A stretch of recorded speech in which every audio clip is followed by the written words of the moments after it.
Marcus stood at the rusted gate, his calloused hands gripping the metal bars as he surveyed the overgrown land before him.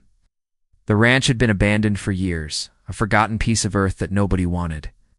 But Marcus saw something different. He saw possibility. He saw home. The real estate agent had warned him about the work ahead, about the fences that needed mending and the barn that leaned dangerously to one side. "You'll need to spread it open, clear every acre," she'd said. "Do it with force if you have to.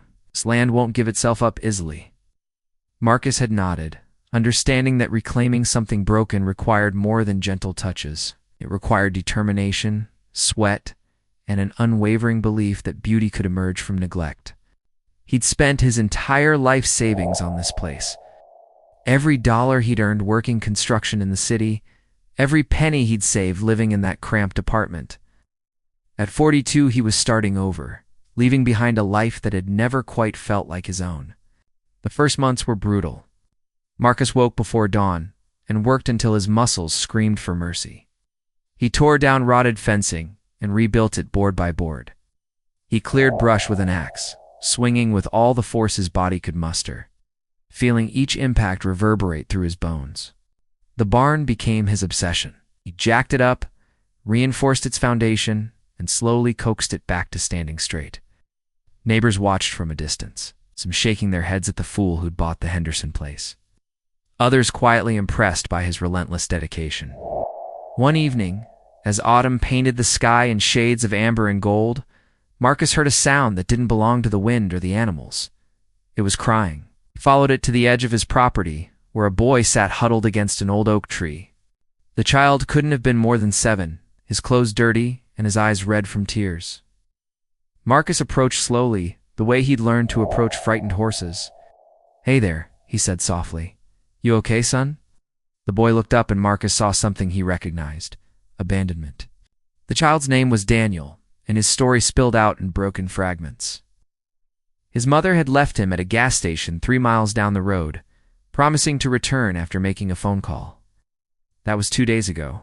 Daniel had walked, survived, on vending machine crackers, and finally collapsed on Marcus's land, too exhausted to continue. Marcus should have called the authorities immediately. That's what responsible people did. But as he looked into Daniel's frightened eyes, he saw himself as a boy, passed between foster homes, always temporary, never truly wanted.